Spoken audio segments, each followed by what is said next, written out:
गावातून आला. Return party of इंडियाच्या वतीने पूरग्रस्तांचा आक्रोश मोर्चा गुरुवार दिनांक 8 रोज ऑगस्ट रोजी सकाळी 11 वाजता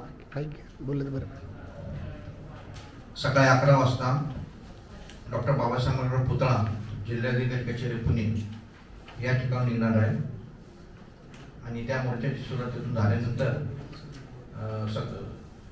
सिंचन भवन या ठिकाणी आपण निवेदन देणार आहोत आणि त्यानंतर पुणे महानगरपालिका या ठिकाणी निवेदन देणार आहोत.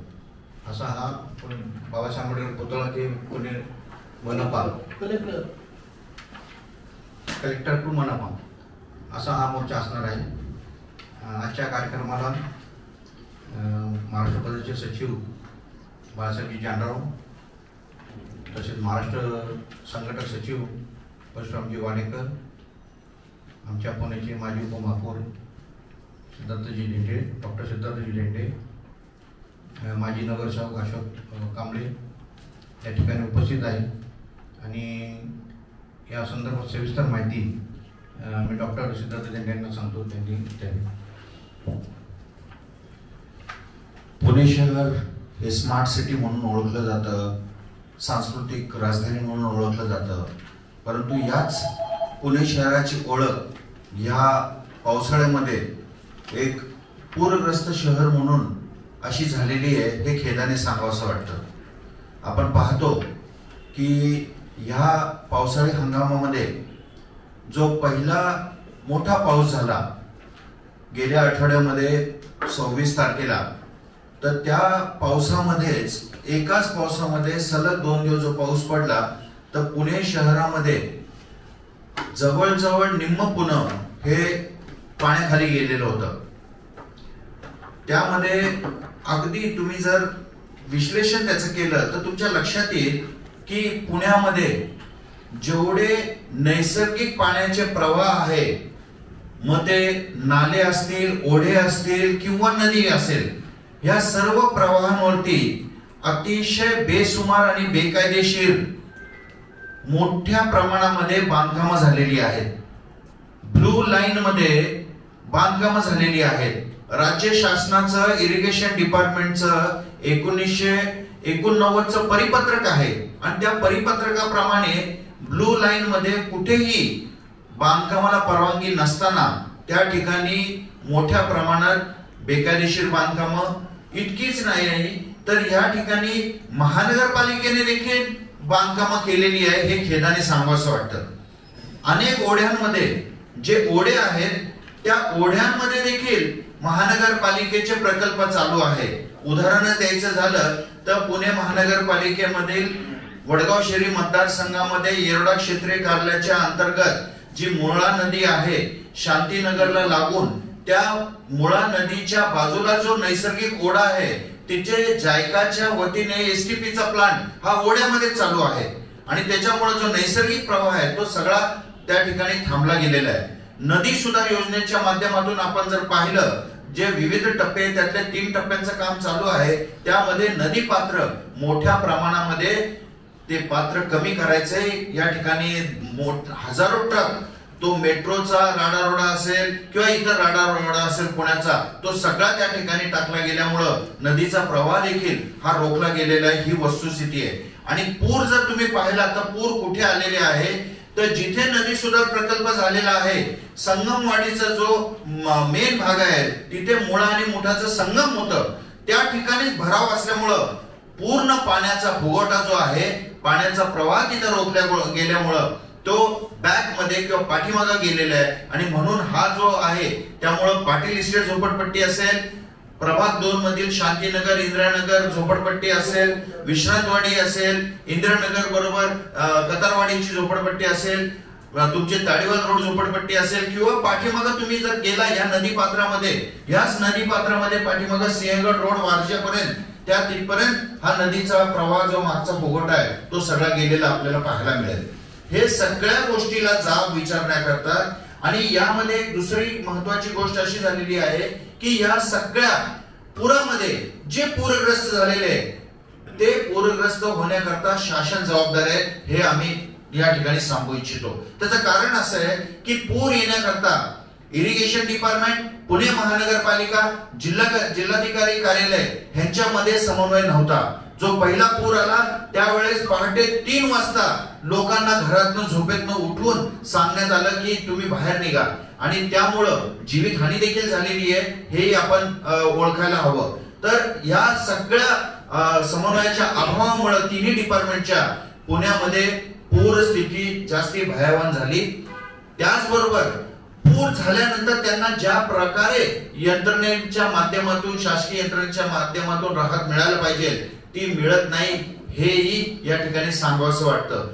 माझ्या प्रभागामधलं एक उदाहरण तुम्हाला देतो. संपूर्ण पुणे शहरामध्ये जवळजवळ 10,000 कुटुंब बाधित झाली. 10,000 कुटुंबामध्ये 1600 ते 1700 कुटुंब हे विश्रांतवाडी परिसरामध्ये बाधित झाली. आज 10-12 दिवस होऊन गेले. त्यांना कसलाही मोबदला, कसलीही राहत, कसलंही पुनर्वसनाचं धोरण हे शासनातर्फे दिलं गेलेलं नाही. नुसतं येऊन भाषणं होतात, या ठिकाणी आश्वासनं होतात, पण आज मितीला त्यांच्याकडे प्यायला पाणी नाही. त्यांचे कपडे गेलेले आहेत, दप्तर गेलेले आहेत, मोठ्या प्रमाणात मालमत्तेचं नुकसान झालेलं आहे. 1 रुपया देखील शासनातर्फे त्यांना दिला गेलेला नाही. जे काही या ठिकाणी पंचनामे चालू आहे त्या पंचनाम्यामध्ये देखील मोठ्या प्रमाणात घोळ आहे. जे शासकीय कर्मचारी पंचनामे करतात, आमचा आरोप आहे की ते तोंड बघून राजकीय हस्तक्षेपामुळे त्या ठिकाणी ज्यांच्या घरात पूर नाही आला त्यांची नावं त्याच्यात गेलेली आहेत, अशी देखील परिस्थिती या ठिकाणी दिसून येते.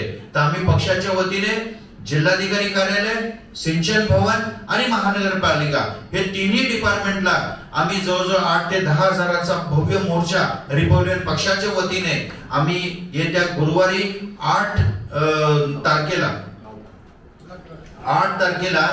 जिल्हाधिकारी कार्यालयाला पहिलं निवेदन देणार आहोत. तिथून सुरुवात करणार आहोत. तिथून पायी आम्ही हा जो पूर बाधित लोकांचा आक्रोश आहे, हा आक्रोश आम्ही पुढे जाऊन आम्ही सिंचन भवनामध्ये, कारण त्यांचंही जबाबदारी असताना ते काय जबाबदारी झटकतायत. हे तिन्ही डिपार्टमेंट एकमेकांची जबाबदारी एकमेकांवर ढकलतात आणि कोणीही सहकार्य करत नाही. त्यामुळे सामान्य नागरिक अतिशय त्रस्त झालेला आहे. त्यांच्या मालमत्तेचं नुकसान झालेलं आहे, मानसिक त्रास झालेला आहे, त्यांचे घरदार उद्ध्वस्त झालेले. ह्याला जबाबदार संपूर्ण शासन आहे अशी आमची धारणा आहे. आणि म्हणून शासनाला जाग आणण्याकरता आम्ही हा आक्रोश मोर्चा आयोजित करत आहोत. या प्रसंगी या ठिकाणी सांगतो. यानंतर बाळासाहेब जानराव हे आपलं मनोगत व्यक्त करतील. पूर परिस्थितीचं आता डॉक्टर धेंडे यांनी आपल्याला सांगितलंच. वास्तविक या शहरामध्ये मागच्या वर्षी देखील पावसामध्ये रस्त्याची चालण झाली होती. रस्त्यात अनेक ठिकाणी खड्ड्यांमध्ये पाणी आपल्याला पाहायला मिळालं. अनेक ठिकाणी त्याच्यामुळं दुचाकी असेल, सायकलवाले असेल, कुणाचे अनेकांचे ऍक्सिडेंट देखील झालेले आपण मागच्या वर्षी देखील पाहिले. या वर्षी देखील तीच परिस्थिती आहे. थोडक्यात सांगायचं झालं तर काय आहे की प्रशासन रात चालू आहे गेले 3 वर्षापासून, आणि त्याच्यामुळं राजकीय लोकांचं कुणाचं या ठिकाणी अधिकाऱ्यांना भय राहिलेला नाही. आणि राजकीय जे कोणी पालकमंत्री असतील किंवा इतर या शहरामध्ये मंत्री आहेत त्यांचा देखील धाक प्रशासनावर न राहिल्यामुळं आज पुण्याची परिस्थिती अत्यंत वाईट झालेली आहे. त्याला सर्वस्वी अधिकारी मस्तवालपणे आपल्या आपल्या कामामध्ये मशगूल आहेत. लोकांच्या अडचणीचा विचार करत नाहीत, लोकांच्या प्रश्नावर काम करत नाहीत. तुम्ही क्षेत्रीय कार्यालयापासून महापालिकेमध्ये जा, आपल्याला बघायला मिळेल की तिथं पूर्वी जी नागरिकांची वर्दळ असायची ती आता तिथं आपल्याला चुकवली दिसत नाही. कारण अनेक वेळा कार्यकर्ते जातात, सर्वसामान्य नागरिक जातो, त्यांच्या प्रश्नांवर कुठं काम करताना अधिकारी दिसतच नाहीत. ही वस्तुस्थिती आहे या शहरामध्ये. हे शहर अक्षरशः वारं सोडून दिल्यासारखं प्रशासनाने सोडलेलं आहे. आज आपण बघतोय वाहतुकीचा खोळंबा झालेला आहे. पूरग्रस्तांचा तर विषय मोठा आहे. आम्ही खास पूरग्रस्तांसाठी 3 वर्ष आयोजित करतोय. परंतु त्याचबरोबर या ठिकाणी शहरात जी वाहतूक विस्कळीत झालेली आहे संपूर्ण, त्याच्याकडे दुर्लक्ष करून चालणार नाही. या शहरामधले खड्डे संपूर्ण चालून झालेले आहेत, रस्त्याचे खड्डे झालेले आहेत, त्याच्यामध्ये पाणी साठतं आपल्याला सातत्याने दिसतंय. आणि अनेक ठिकाणी आपण बघतोय त्याच्यामुळे ऍक्सिडेंट होतात. या शहरामध्ये अनेक जे प्रश्न निर्माण झाले आहेत त्याला या ठिकाणचं प्रशासन जबाबदार आहे. त्याच्यामुळे आमची राज्यकर्त्यांना देखील विनंती आहे की आपण ही प्रशासनाची जी विस्कळीत यंत्रणा आहे ही व्यवस्थित कामाला लावली पाहिजे. आज 10,000 लोक बाधित झालेले आहेत, 15 दिवस होत आलेत. त्यांना कसल्या प्रकारची आपण जर मदत देत नसू तर मग आपला प्रश्न सर्वसामान्य पडतो की शासन आहे की नाही या राज्यामध्ये. आज परिस्थिती आहे, अनेक मुलं आम्ही बघतो झोपडपट्ट्यावर जाताना घरी बसलेले आहेत, त्यांचे दप्तर भिजलेले आहेत, एक साधी वय देखील की त्या मुलाकडे नाही, ही अशी दारुण परिस्थिती आहे. त्यामुळे आम्ही मागणी करतोय की जेवढे नुकसान झाले ते प्रत्येकाला संपूर्ण नुकसान भरपाई दिली पाहिजे. त्याच्या अगोदर 25,000 रुपये किमान प्रत्येक बाधित कुटुंबाला आर्थिक मदत तातडीची मिळाली पाहिजे, ही आमची प्रमुख मागणी आहे. यानंतर परशुराम वाडेकरजी बोलू. सर्व पत्रकार मित्रांचं सहर्ष स्वागत. या ठिकाणी 8 तारखेला निघणारा आक्रोश मोर्चा हा पुणे शहरातील प्रचंड मोठा मोर्चा असणार आहे. या प्रश्नावर राज्य शासन, केंद्र सरकार यांच्या चुकीच्या धोरणामुळे, पुणे महापालिकेच्या चुकीच्या धोरणामुळे, बिल्डर हर्जेनी बिल्डरच्या बाजूने घेतलेल्या भूमिकेमुळे या शहराचं वाटोळं झालेलं आहे.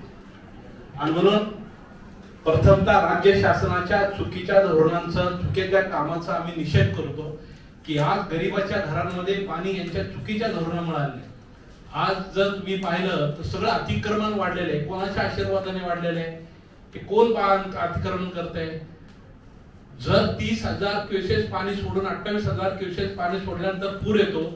पाठीमागं आलेला पूर 90,000 क्युसेसनी देखील पूर या ठिकाणी आलं. आज 28,000नी पूर येतो. घरांमध्ये पाणी चाललंय. याला सरकार जबाबदार आहे, इथली प्रशासन व्यवस्था जबाबदार आहे, कलेक्टर जबाबदार आहे. नदी पात्रामध्ये बांधकामं, नदी पात्रामध्ये बिल्डरची बांधकामं, नदी पात्रामध्ये रस्ते, ज्या रस्त्याची पाण्याची जी पातळी आहे ती मोठी होती, ती गाळ काढत नाहीये, त्यात भ्रष्टाचार. नदी पात्रातले रस्ते मोठे गेले, ते सगळे वाहून गेलेत. आता किती कोटी रुपयाचं नुकसान झाले त्याचं शहानिशा करायला पाहिजे. आणि म्हणून नजीकच्या काळामध्ये या पूरग्रस्तांच्या नुसतं पूरग्रस्तांचा प्रश्न नाही, याला धरून या शहराच्या विकासाचा प्रश्न आहे, या शहराच्या वाहतुकीचा प्रश्न आहे. नदी पात्र सगळे काल बघितले, 2 दिवसामध्ये सगळे नदी पात्र भरून गेले, रस्ते जाम झाले. आणि म्हणून नजीकच्या काळामध्ये आज मुख्यमंत्री आहेत, त्यांना आमचा इशारा आहे की त्यांनी ताबडतोब, पालकमंत्री असतील, मुख्यमंत्री असतील, उपमुख्यमंत्री असतील, त्यांनी नदी पात्रामध्ये राहणाऱ्या या वसाहतींचं संरक्षण केलं पाहिजे. गरीबाचे संसार उद्ध्वस्त करून तुम्ही बंगल्यामध्ये राहून चालणार नाही. गरीबाच्या संदर्भातली भूमिका तुम्हाला घ्यावी लागेल. अन्यथा मुख्यमंत्री, उपमुख्यमंत्री, पालकमंत्र्यांची गाडी आम्हाला अडवल्याशिवाय पर्याय उरणार नाही. नक्की त्यांच्या काचा फोडावं लागतील. खूप झाला आता आमचे संसार उद्ध्वस्त झाले, गरीब माणूस उद्ध्वस्त झाला, आम्हाला झोप यायला, लोकांच्या घरात पाणी, त्यांना चादर नाही. आठवड्यातून 2 वेळा पाणी आलं 10 दिवसात. 2 वेळा पाणी सुद्धा शासन काहीच नाही. दुसऱ्यांनी दिलेले किट, दानातून मिळालेले किट देतात. एका वस्तीमध्ये 400 लोक बाधित आहे, 100 लोकांना किट देतात, बाकी सगळ्या वाऱ्या. आणि विचारलं तर सांगतात की प्रायव्हेट लोकांकडून आम्ही मदत होऊन गेल्या. राज्य शासनाला काय भीक लागली काय? तुम्ही लाडकी योजना अंतर्गत सगळे पैसे तरतूद करतात, त्यांना द्या. अरे पण आज गरीब लोक रस्त्यावर आलेत ना, त्यांचे संसार उद्ध्वस्त झाले, त्यांचे घर उद्ध्वस्त झाले, त्यांच्याबद्दल राज्य शासन काहीच बोलत नाही, एक शब्द बोलत नाही. फक्त जाऊन फोटो काढतात, त्या ह्याच्यावर जाऊन आता येतात फोटो काढणार. अरे तुम्ही 10 दिवसात मदत काय दिली?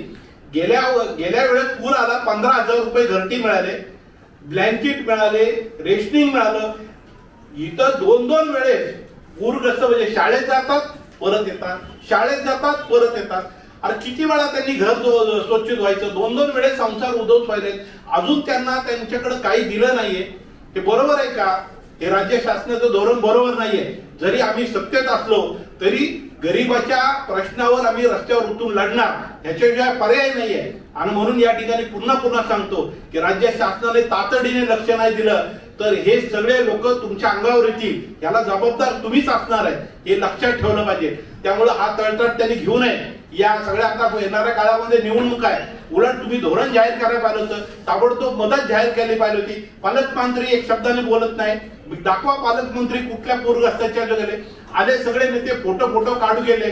काय त्या मदत, त्या लोकांना मदत राज्य शासनाने जाहीर केली सांगावं त्यांनी. म्हणून याचा आम्ही तीव्र शब्दामध्ये निषेध करतो. आणि पुन्हा एक विनंती आमची, आमचा 8 तारखेचा मोर्चा हा गोरगरिबांचा मोर्चा आहे. तुमच्या तुमचं बेताल सगळं वागणं आहे बरोबर नाहीये, जी चिडचिड आमच्या मनामध्ये, कारण की आम्ही आज पाण्यामध्ये राहतोय, आज काल रात्रभर आम्ही सगळे पाण्यामध्ये काढलेले, काय करायचे या लोकांचे, हे लोक जाणार कोणाकडे.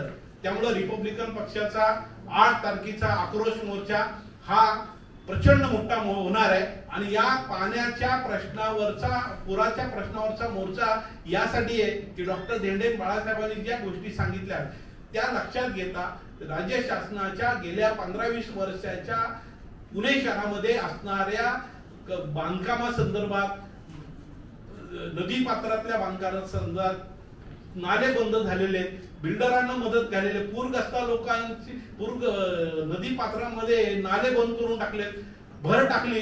ते दापोडीतलं आमचं महाविहार तर सगळं पाण्यामध्ये गेलं, काल कधी पाण्यामध्ये जात नाही, सगळं पुरा ते स्मशानभूमी सगळी विकून टाकली तिथले भर टाकून. तर ताबडतोब या गोष्टीवर राज्य शासनाने लक्ष द्यावं. यासाठी 8 तारखेला पहिला आमचा मोर्चा असेल. नजीकच्या काळामध्ये आम्ही म्हणल्याप्रमाणे राज्य शासनाच्या, प्रशासनाचा मुख्यमंत्री, उपमुख्यमंत्री, पालकमंत्री कुणी असेल, आम्ही त्यांची गाडी अडवल्याशिवाय राहणार नाही. त्या अगोदर त्यांनी भूमिका या ठिकाणी घ्यावी, त्या अगोदर मदत द्यावी, त्या लोकांचं तिथं जे लोक आजूबाजूला राहतात त्यांच्याबद्दल भूमिका राज्य शासनाने घेतली पाहिजे. वाऱ्यावर सोडता कामा नये, ही कळकळीची विनंती. येणाऱ्या 8 तारखेला जो मोर्चा आहे त्या आपला बंधूंना विनंती करतो की आपण त्याला प्रसिद्धी द्यावी, कारण त्या विषयाचं गांभीर्य आपण लक्षात राहावं. या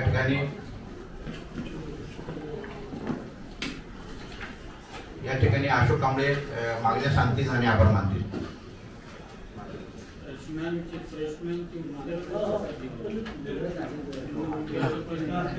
या ठिकाणी पक्षाच्या वतीने गुरुवारी सकाळी 11 वाजता 8 तारखेला मोर्चा निघणार आहे.